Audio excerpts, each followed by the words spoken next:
Rawr. When did we all get this dumb? Almost only counts in horseshoes, hand grenades, and nuclear warfare. I don't see any bodies, so it doesn't count. I'm angry about time. I'm the chef. I want to hear one thing. Yes, chef. Come on, man. Use your brain. The Why I'm Angry podcast starts now. All right, guys. It's the Why I'm Angry podcast. This is the chef, and I'm here in the Freestyle Man Cave studio. And I just wanted to get on here and record this as a message. I was reading an article, and this is really the message I want to record for today. Remember to follow, like, and share us. That helps us just move up in the rankings and get more advertising dollars and things like that. You can support us or check us out at whyimangry.com. And you can send us different articles and how you feel about us and whatever, hate mail, at whyimangrypodcast@gmail.com. And just, give us some love or give us some hate. Either way, we like to hear from you and all that good stuff. So, like I said, I was reading an article and I wanted to get this out. This is the podcast that will be aired while I'm recovering from aortic replacement surgery and heart valve replacement surgery. So this will be the pre-recorded podcast that you'll get. But I wanted to talk a little bit about a couple things, and it's important stuff. It's how we live our life, the thoughts and the mantra that we live our life by. And so I actually just kind of stumbled across, as I was going through show prep, I stumbled across an article that talks about a role model of how to die. And it talks about this guy named Brian, who basically, and I'll read just the beginning of this story. It's by John Leland. And on the day that Brian Cahill's life zagged, he spoke by the phone with his brother in Cincinnati. He worked out with his personal trainer, and he shopped for groceries. He assembled a new bed in his apartment and hauled the old one to the basement. He was ready for an afternoon nap.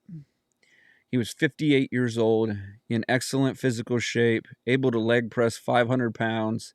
He had a rent-stabilized apartment, a good job as a media consultant, and an exuberant interest in sex.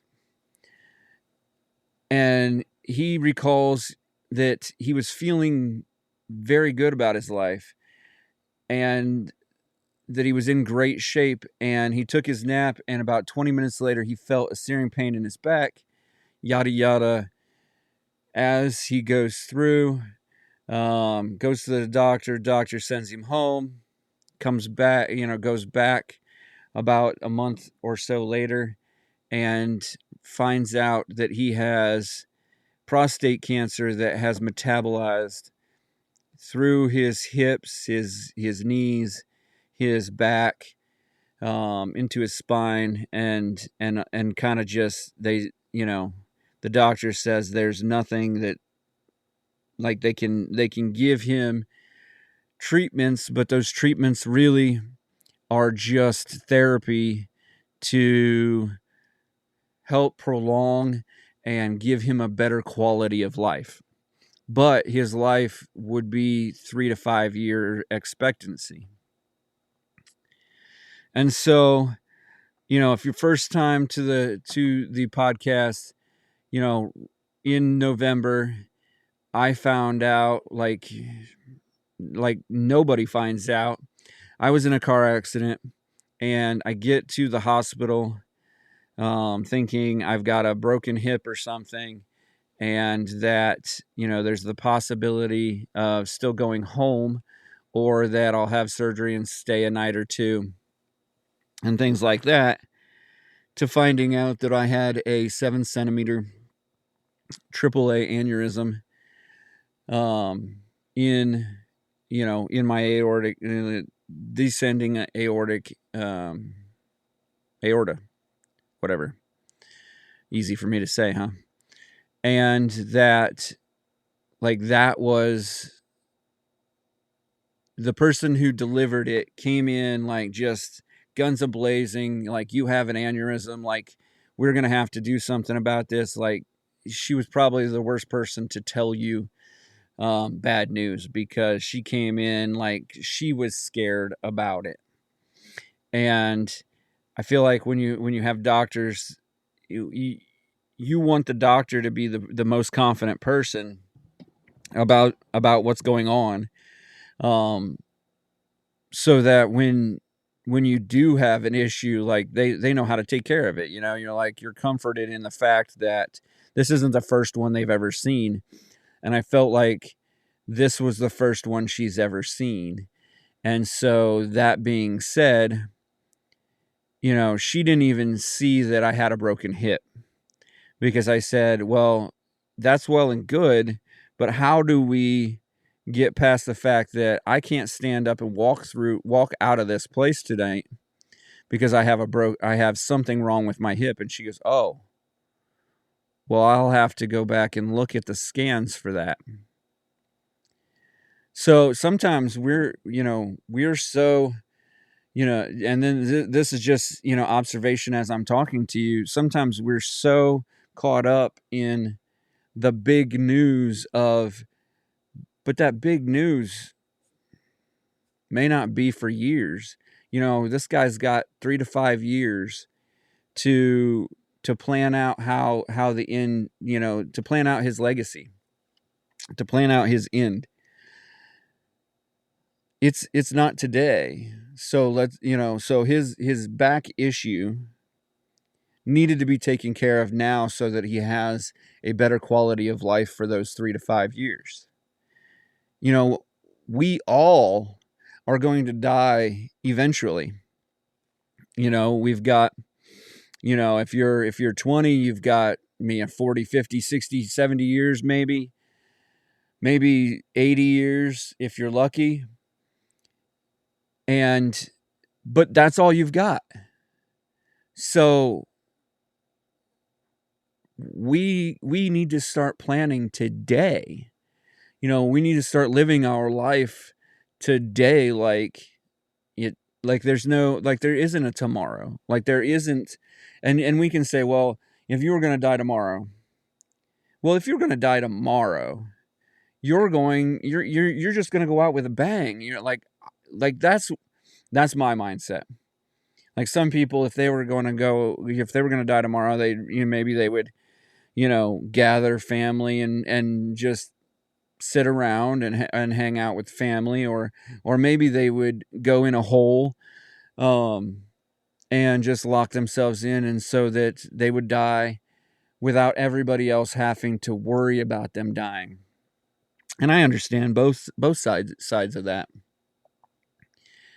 At the same time, there's the Christian song that says, I don't want to leave a legacy. I want, God to be the one that's remembered. But that's your legacy. That can be your legacy, is that you were the one that put God first. You were the one that, and sure, in 100 years, unless you did something for all of humanity, like invented the car or invented the computer or did something crazy like that, most people are going to forget you. But that's really not, that's a legacy on earth. That's really not the goal in life, is not to be remembered forever on earth. It's to be remembered in heaven. It's to be remembered for what you did to bring people to God's kingdom, to evangelize people. And this is something that, our pastor has been saying a lot lately, is that this life isn't it's not a sprint to the to the end, it's a marathon that you need to endure till the end. Like your faith endures till the end. So your belief in God endures till the end. And so not only is it the fact that you still have to be there till the end, that this isn't living like there's no tomorrow. And we can do that, and we can just, but at some point you fall into the mundane of there is a tomorrow. And so honestly, over the last like 2 months or so, 3 months, I guess it is now, I've realized that it's not about living like there's no tomorrow, because if there was no tomorrow, I wouldn't have gotten my hip fixed. I wouldn't have gone through that pain to get surgery or whatever. I wouldn't struggle and fight for health. I would just take the health I have and live it out. We had a really great day. We took my daughter to a museum, and she just had such a great time. She was so happy and so excited to just see everything and learn things and all of that she was just like walking with her arms just swinging back and forth. It was just like, it was hard not to get caught up in that and just love that moment. Like, that was just a great moment. And I had troubles taking photos and just, because I was living in the moment for that moment. Because these are things that maybe she'll remember later on. Knowing that she's only 3, and thinking back to my life as a 3-year-old, I don't remember a ton. And so not wanting to be 100% forgotten, we've had some of those moments that, you just,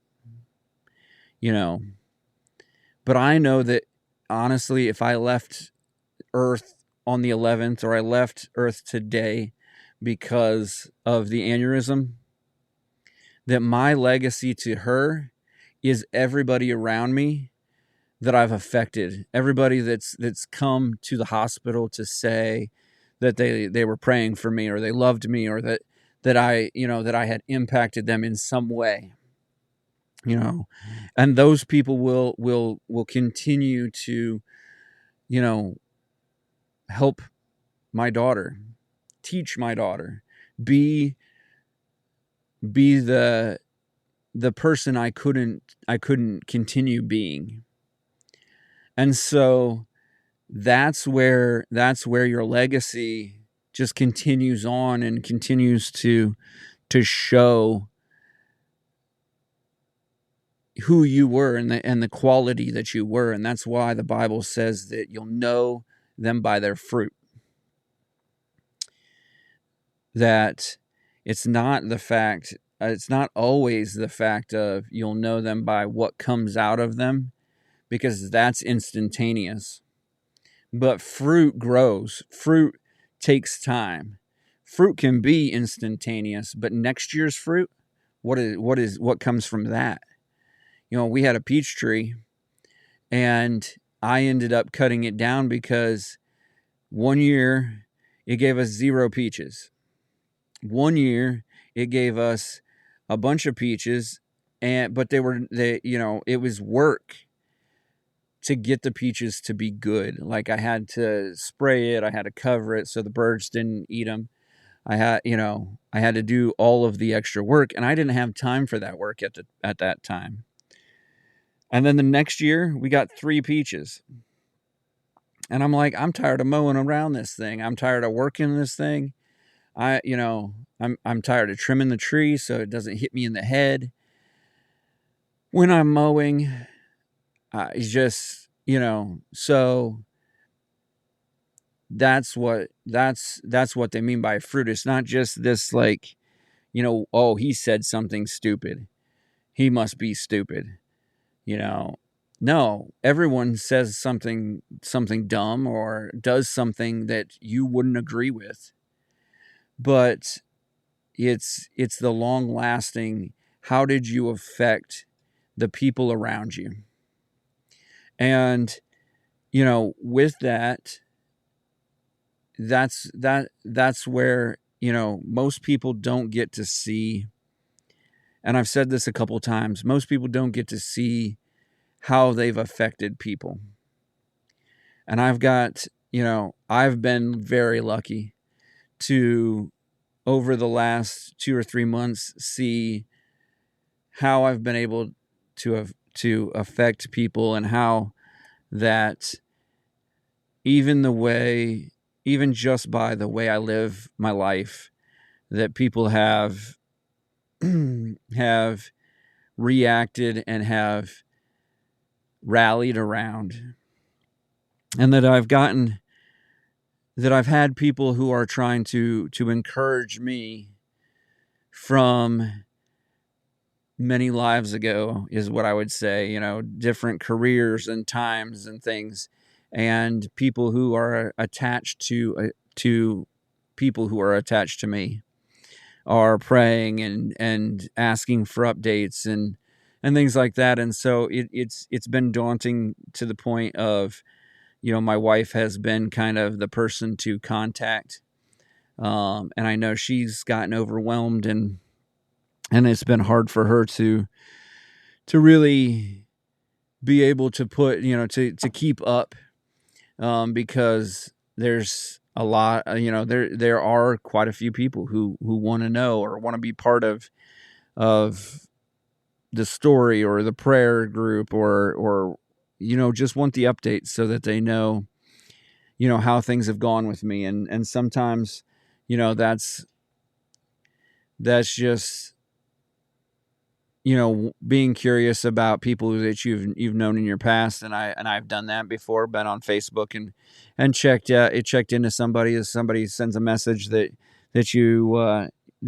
might be, I don't know, it might lead to something. And so you check in on them and make sure that they're okay. And so, it's not about, it's about being part of the moment. In the moments that you're in, that's where you're at. It's not about going out and climbing a mountain or riding a bull for 8 seconds or doing any of those, the crazy thing, the bucket list things, because your bucket list, it's a list of things you'll do in the world. If I go to Japan or I don't go to Japan, it doesn't mean anything different on whether on what I've done for God and what I've done for the kingdom. And so if I were to die, if I were scheduled to die tomorrow, I'm not getting on a plane and flying to Japan. I would rather get together with people and celebrate my life, celebrate the things that I've done and the things that we've done together. Tell the stories, have the flashbacks, the throwback Thursdays and stuff, and just talk about all of the funny, stupid things we've done in our lives. And so that's where, I guess, what would you do if it was your last day, comes down to it would be different. But it's not my last day, and I have at least 3 days left. 4 days left, I think it is. And so what will I do with those? We're gonna have, we talked about what we would do on Tuesday night, and we're gonna have breakfast. We're gonna get up and have breakfast, and we're going to go and take my daughter out and have a great time with her. We're gonna have some lunch. We might take a nap. We may we're going to have a dance party, and in the morning, we're going to go and praise God and have a surgery on Wednesday. And so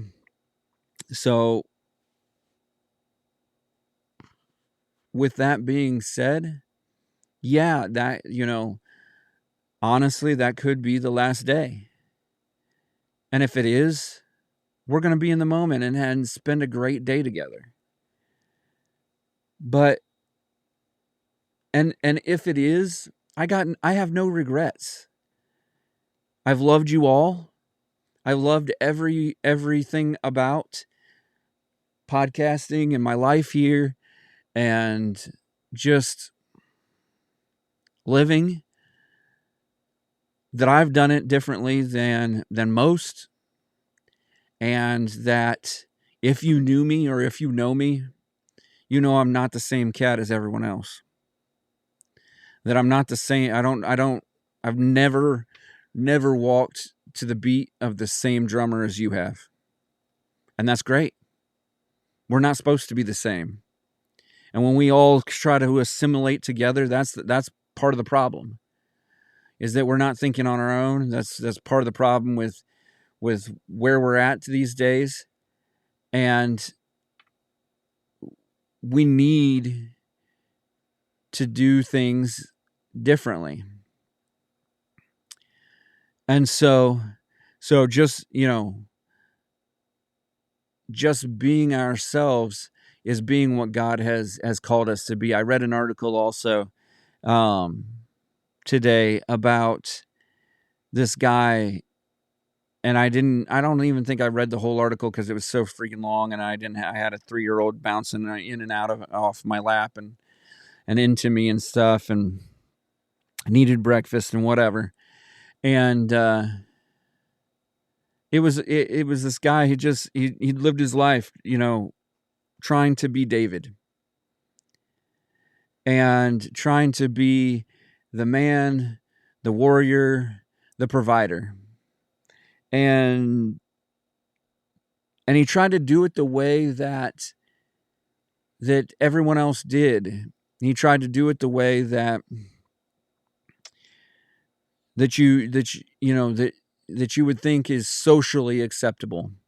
And I've laughed a couple of times because I've my 3-year-old has asked things like, "Why do I got to put pants on today, Dad?" And I said, because it's socially acceptable. Because we can't go out, it is not acceptable to go outside without your pants on. We can't go to the store with no pants.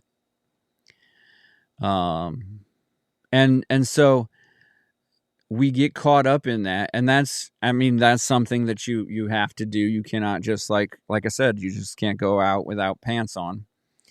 But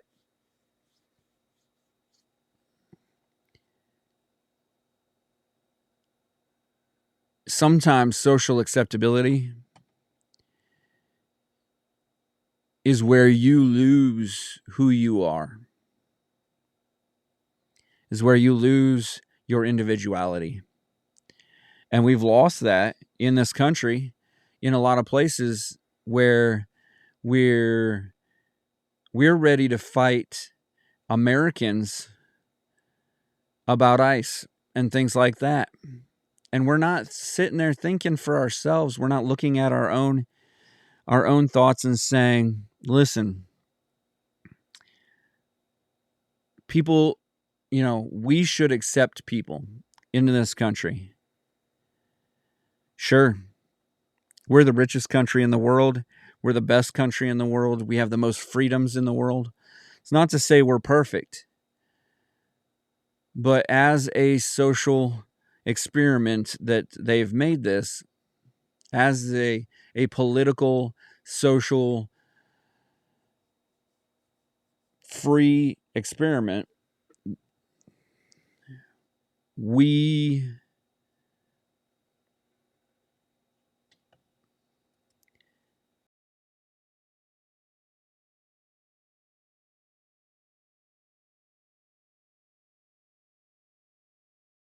the known whatever it is that I think we have our sights set on the wrong thing. We're going to protest the right now, the what we're doing right now, and instead we should be protesting the laws that we have had for years, so that future people who want to come in can get here easier, can be accepted on their merit, and we can keep out the known drug dealers, the known cartel leaders, the known whatever it is that the known felons and things like that have snuck across the borders or have just walked right in. Because you can pretty much just, as long as you get to the borders, they're going to give you a court date, and then most of the time they're letting you go. Well, there should be a way to see or get into the system and vet those people out. There should be maybe there's a mandatory 48 hours to figure it out or something like that they're held somewhere. And it doesn't have to be a prison.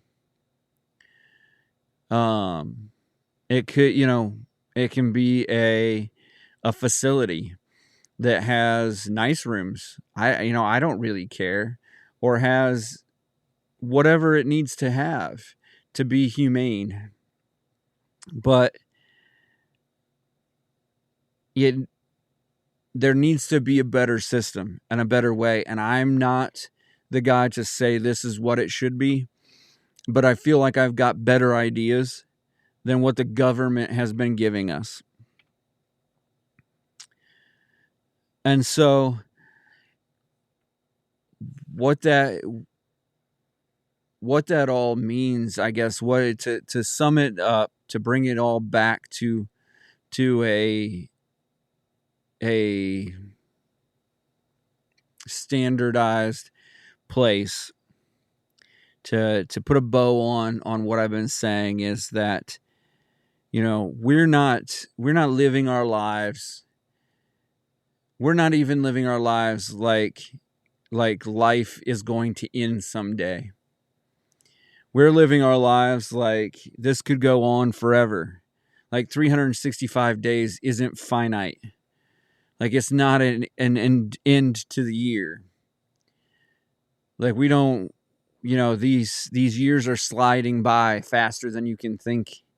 That there are 52 Sundays and 52 Saturdays. There are literally only 52 weekends in a year.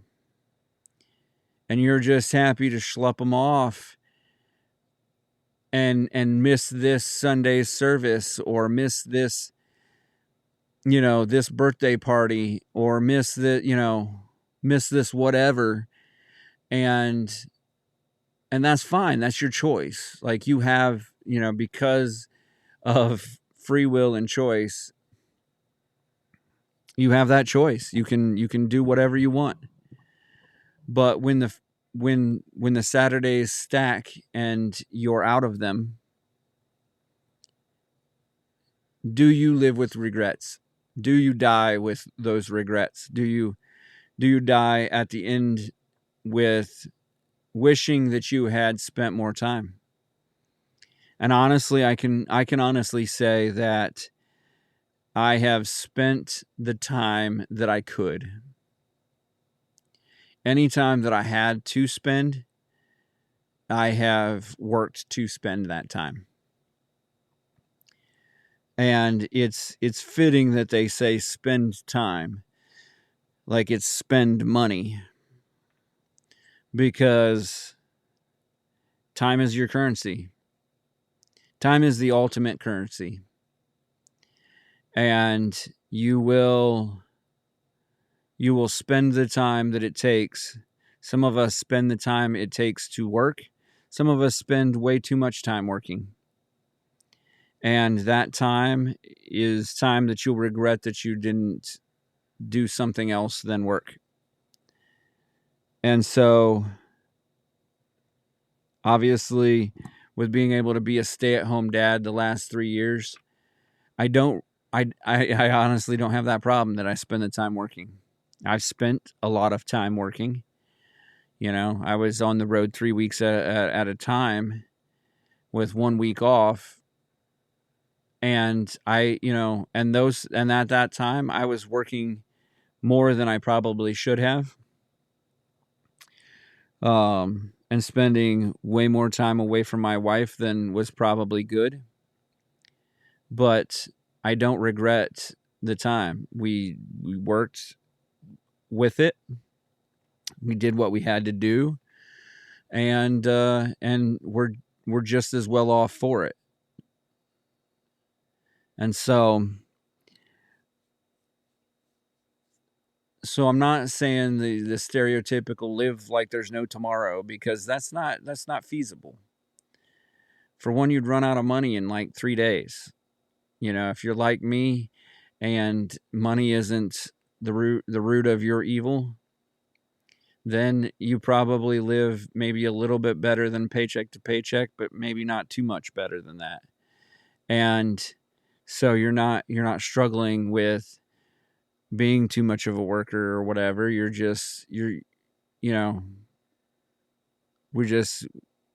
need to make sure that we're spending our time the right way. And so that's why this thing hasn't probably blown up. I don't spend enough time working on the podcast or honing my craft or being more smooth, but I do try to give you the real me, the real heart of it. And so this is going to be a little shorter one. I'm not going to add too much more to it. I want you to think about, if you knew that you were only going to live 3 to 5 years, what changes in your life? What's great about this heart surgery and all is that, yes, I spent the last month or so or two thinking about, what happens if I don't live through today or live through the surgery. And I've made some videos and I've done some things just in case. I don't believe that it's my time or that God is done with me, and so I don't believe that my time is up. I've chosen the right doctor, the right surgeon, and all of that. But I don't, I also live in a reality that I know that, I've gotten to live this last 3 months, 2.5 months, whatever, and really tie up things, make sure that people know that I appreciate them and what they do and what they've done in my life. And honestly, if that's it, that's it. I don't live with the regret. And so that's where I put it is, what would you do differently? And the great thing about when I come through the heart surgery is that I know that healthy wise, I will be more healthy than I've been in years.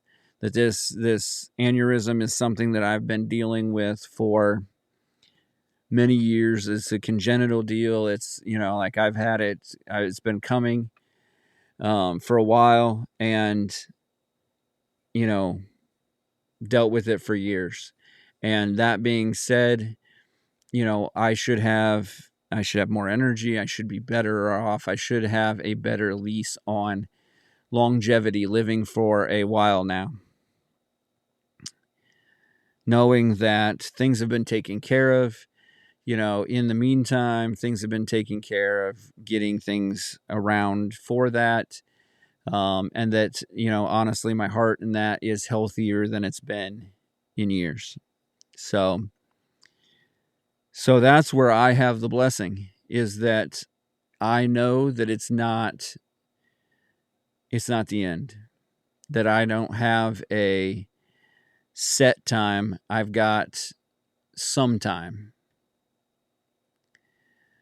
And so what am I going to do different? And that's what, that's one of the questions my wife posed. What are you going to do different now? Well, I'm going to work on getting in shape a little bit.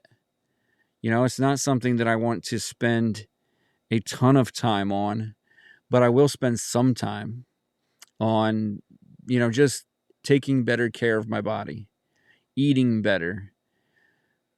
That doesn't mean that I'm not going to eat a cheeseburger or something like that, but I'm going to eat less processed foods, more real food. And I'm going to eat less. I don't need to eat as much of it. And I'm going to work on on me and my personal relationship with God more. Because it's not about it's not about doing it when you have the problem. It's about getting prepared for when you have the problem. Being a Christian isn't about sunshine and rainbows. It's about being prepared for getting through life. Because it's not, it's worded right. It's you're getting through it. You're going through life. You're walking through this. You're on a journey. When you're on a journey, you go through things. You go to the other side. You go to the destination. And the destination in life is to get to the end believing in God with all your heart. Accepting Jesus as the Savior, the sacrificial lamb for your sins. And so that's where I want to be more prepared. And those are the things that I'm going to change. Otherwise, I'm going to live my life very similarly to what I do. Because I already put, the moment in front of making sure I have an Instagram photo. Instead, in front of making sure that I have a great story to tell when I get on the podcast.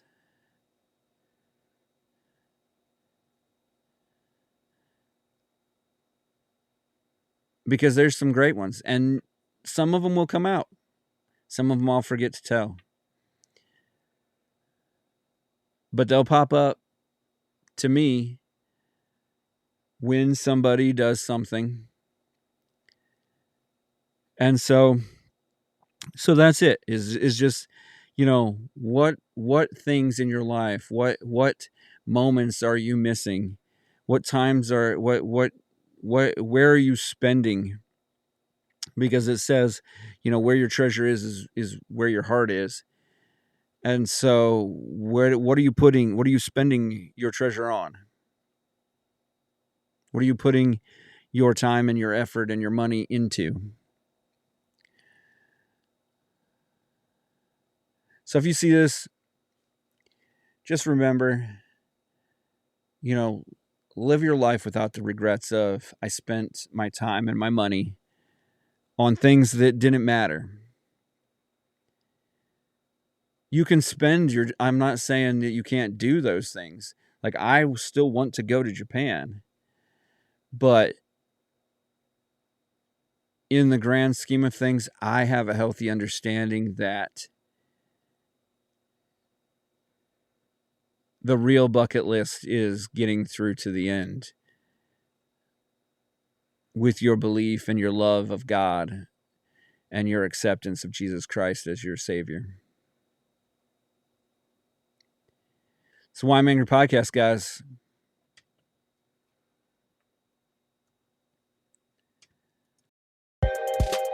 Remember to follow, like, and share the Why I'm Angry podcast across all social media platforms and anywhere you get your podcasts. The Why I'm Angry podcast ends now.